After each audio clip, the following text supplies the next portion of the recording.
శ్రీమాత్రే నమ. జయ గురు దత్తాత్రేయ నమ.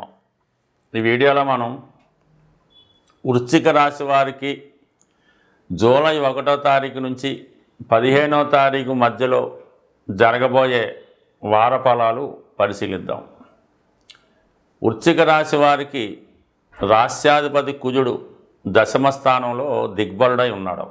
ఈ కారణం వల్ల వీరు ఏదైనా పనిని చాలా కాన్ఫిడెన్స్గా చేయడం జరుగుతూ ఉంటుంది.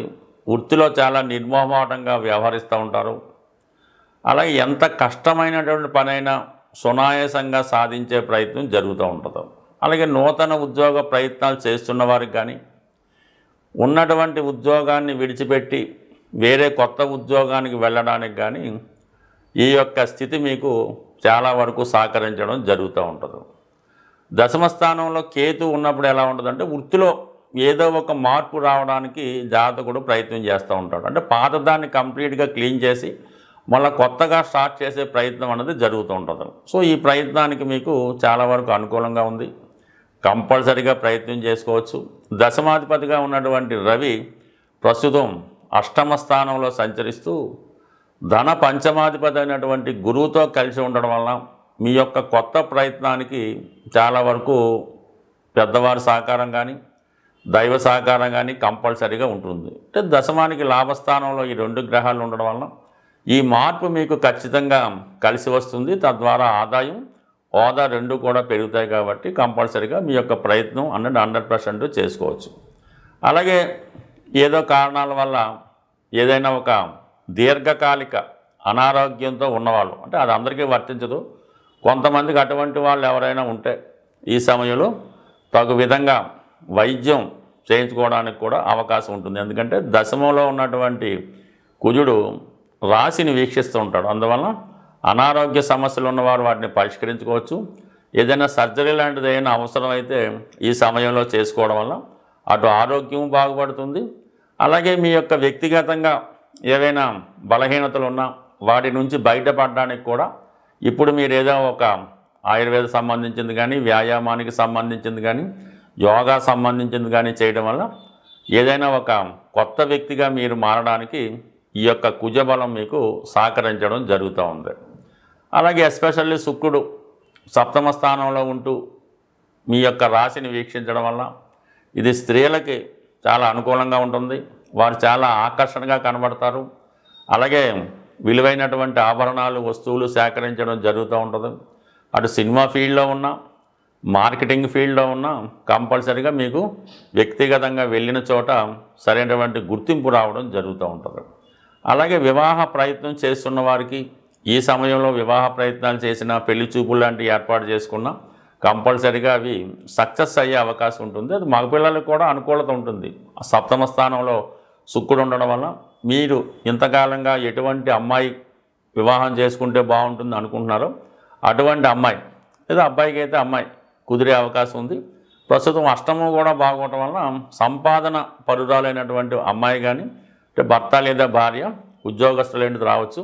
జీవితం వివాహం తర్వాత సెటిల్ అవ్వడానికి ఈ యొక్క గ్రహస్థితి మీకు చాలా అనుకూలంగా ఉంది. అయితే మనం ఈ 15 రోజులు పెద్దగా మంచి రోజులు కావు కాబట్టి ఇవన్నీ సెట్ చేసుకుంటే దాని తర్వాత వివాహానికి మీరు కంపల్సరీగా వెళ్ళొచ్చు. బట్ ఏదైనా శుక్రబలం, గురు బలం రెండు ఉన్నాయి. ఈ సమయంలో మీరు చేసే వివాహ ప్రయత్నాలు 100% ఫలిస్తాయి.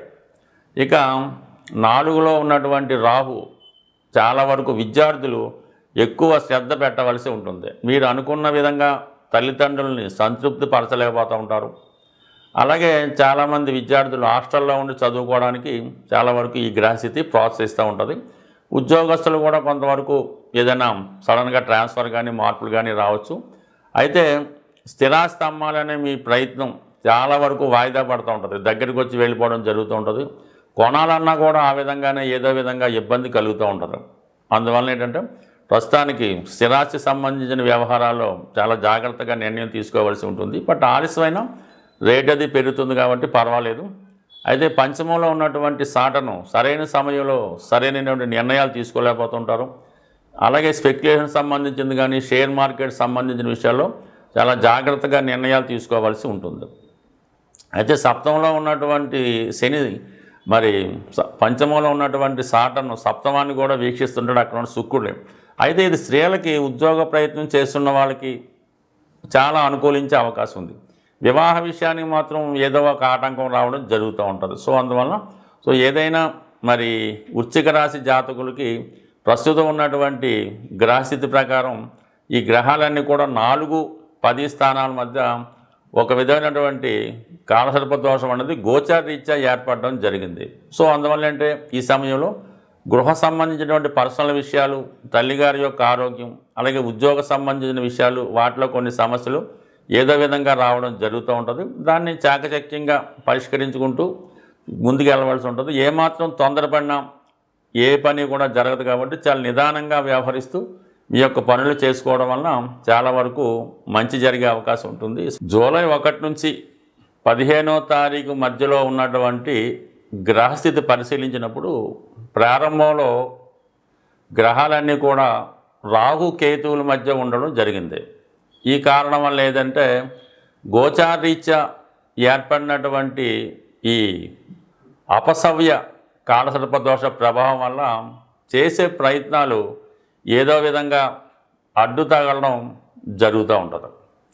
శని మీనరాశిలో సంచారం, శుక్రుడు స్వక్షేత్రంలో సంచరించడం, గురు అలాగే రవి మిథున రాశిలో, కర్కాటకంలో బుధుడు, సింహరాశిలో కుజకేతువుల సంచారం ఈ 15 రోజులు జరిగే అవకాశం ఉంది. బట్ ఏదైనా ఈ గ్రహస్థితి కొన్ని విభేదాలకి, కొన్ని సంఘర్షణలకి, ఇబ్బందులకి కారణమయ్యే అవకాశం ఉంది. కొన్ని అనుకోని ప్రమాదాలు కూడా జరిగే అవకాశం ఉంది. అలాగే శుక్రుడు బలంగా ఉండడం వలన అటు కళారంగం, సినిమా రంగం వాళ్ళకి అనుకూలంగా ఉండే అవకాశం చాలా బలంగా ఉంది. బట్ ఏదైనా రవి ప్లస్ గురువు కలిసి ఉండడం వలన చాలా వరకు ప్రభుత్వ అధికారులకు కానీ, రాజకీయ నాయకులకు కానీ అనుకూలత ఏర్పడే అవకాశం ఉంది. బట్ ఇవన్నీ కూడా వారి యొక్క వ్యక్తిగత జాతకం బట్టి ఆధారపడి ఉంటాయి. మనకి ఈ గ్రహాల స్థితిని అనుసరించి చేసుకునే పరిహారాలను బట్టి గ్రహాల యొక్క అనుకూలత రావడం జరుగుతూ ఉంటుంది. ఈ మనం జూలై 1 నుంచి 15వ తారీఖు అంతా కూడా ఆషాఢ మాసంలో ఉండడం వల్ల ఇది అమ్మవార్లకి చాలా ఇష్టమైనటువంటి నెల. ఈ సమయంలో అమ్మవారిని ఆరాధించడం వల్ల వారి యొక్క అనుగ్రహంతో జాతకుడికి ఉన్నటువంటి ఈతి బాధలు, సమస్యల నుంచి బయటపడడం జరుగుతూ ఉంటుంది. సో ఏదన్నా ఒక జాతకుడు జీవితంలో అదృష్టవంతుడిగా మారాలంటే గురుగ్రహ అనుగ్రహం తప్పనిసరిగా ఉండవలసి ఉంటుంది. అటువంటి గురు పౌర్ణిమ ఈ నెల అంటే జూలై నెల 10వ తారీఖున ఈ గురు పౌర్ణిమ రావడం జరుగుతుంది. అందువలన ఆ రోజు మీకు ఇష్టమైనటువంటి గురువుని, అంటే ఎవరైతే మీకు విద్య నేర్పారో, ఎవరైతే మీ జీవిత అభివృద్ధికి తోడ్పడ్డారో వారిని కంపల్సరీగా సత్కరించవలసి ఉంటుంది. అంటే వాళ్ళకి ఏదైతే ఇష్టమో అవి ఇవ్వటం, వీలైతే వాళ్ళకి బట్టలు లాంటివి సమకూర్చి వారి యొక్క పాదాలకు నమస్కరించి వారి యొక్క ఆశీస్సులు తీసుకోవడం వల్ల గురుగ్రహ అనుగ్రహం సంపూర్ణంగా మీకు లభించడం వల్ల ఎటువంటి సమస్య అయినా మీకు సాల్వ్ అవ్వడం జరుగుతూ ఉంటుంది. అలాంటి అవకాశం లేని వాళ్ళు మనకు ప్రత్యక్షంగా ఉన్నటువంటి ఇప్పుడున్నటువంటి దత్తాత్రేయుడు, సాయిబాబా వారు, రాఘవేంద్ర స్వామి, ఏ గురువైనా అనవసరం. అటువంటి గురువుని మీరు ఈ నెలలో ఎస్పెషల్లీ గురు పౌర్ణిమ నాడు సేవించడం వలన మీకు గురుగ్రహ అనుగ్రహంతో జాతకంలో ఉన్నటువంటి సమస్యలు తొలగి చాలా సక్సెస్ఫుల్గా ముందుకెళ్ళే అవకాశం ఉన్నది. అలాగే ధనం సంపాదించడానికి, మీ యొక్క అన్ని సమస్యలు తీరడానికి ఒక చక్కని పరిహారం చెప్పడం జరుగుతూ ఉంటుంది. ఈ ఆషాఢ మాసంలో ఏదైనా ఒక గురువారం కానీ లేదా శుక్రవారం కానీ, మరి ఏ రోజైతే మీకు అనుకూలంగా ఉంటుందో ఆ రోజు మీ యొక్క గ్రామ దేవత, మీరు ఏ ఊరిలో ఉన్నారో ఆ ఊరికి సంబంధించినటువంటి గ్రామ దేవత ఆలయంలో విధి విధానంగా అమ్మవారికి పూజించి చలిమిడి నైవేద్యంగా సమర్పించవలసి ఉంటుంది. అంటే చలిమిడి అంటే చాలా ప్రాంతాల వారికి తెలిసి ఉంటుంది, కొన్ని ప్రాంతాలకు తెలియపోయినా అది ఏ విధంగా తయారు చేసుకోవాలన్నది ఆటోమేటిక్గా మీకు తెలిసే వస్తుంది. చలిమిడి నైవేద్యంగా పెట్టడం వల్ల, అలాగే ఇది వీలు కాని పక్షంలో కనీసం ఈ గోధుమ పిండి ఈ కొబ్బరి కలిపి అప్పాలను తయారు చేస్తుంటారు. ఇవి ఎక్కువగా పూరి జగన్నాథ స్వామి ఆలయంలో అక్కడ సాంప్రదాయంగా ఈ వంటకం తయారవడం జరుగుతూ ఉంటుంది.